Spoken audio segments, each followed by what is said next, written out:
আমরা জীব এবং জ্বর দুইটা ক্লাসিফিকেশন করি না, কিন্তু সবকিছুতে আসলে প্রাণ আছে।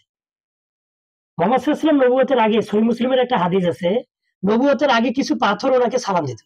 বুখারীতে একটা হাদিস আছে কিতাবুল জুমার 125 নম্বর পরিচ্ছেদ হয়তো আর 1 নম্বর খণ্ডের পরিচ্ছেদ কিতাবুল জুমা হবে। ওখানে মোহাম্মদ সাল্লাল্লাহু আলাইহি ওয়াসাল্লাম শুকনো খেজুরের ডাল নিয়ে বা শুকনো খেজুরের ডালা নিয়ে লেকচার দিতেন।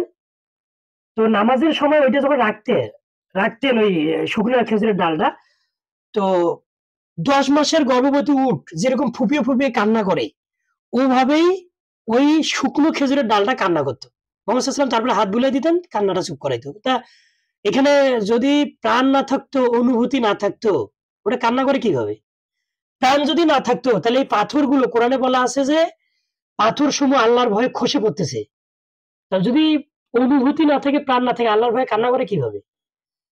এরকম অসংখ্য আছে যে বিশেষ করে কোরআন এবং হাদিস থেকে প্রমাণ করা যায় যে আসলে জ্বর বলতে আমরা যাদেরকে বুঝতেছি এদেরও জীব মানে প্রাণ শক্তি আছে এবং অনুভূতি শক্তি আছে। তাহলে জ্বর বলতেছি কেন? এটা আমাদের সাপেক্ষে, আমাদের সাপেক্ষে জ্বর বলা হয়, এটা একটা সাপেক্ষে আরেকটা।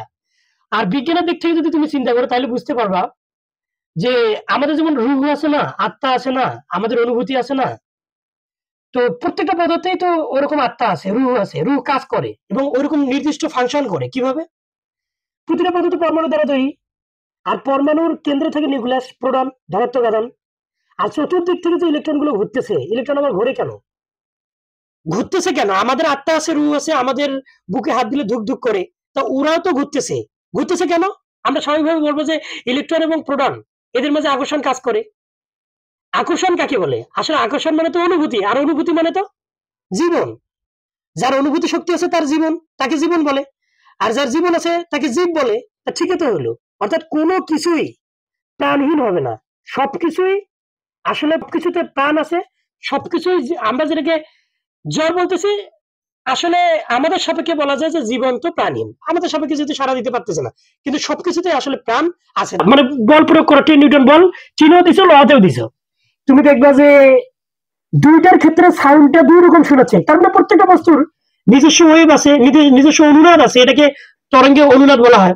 তা প্রত্যেকটা বস্তুর নিজস্ব ওয়েভ থাকতে পারে।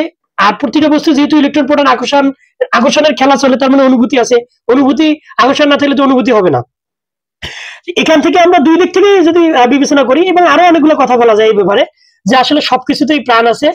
আর আমরা জ্বর বলতেছি, আমাদের সাপেক্ষে এগুলা জ্বর।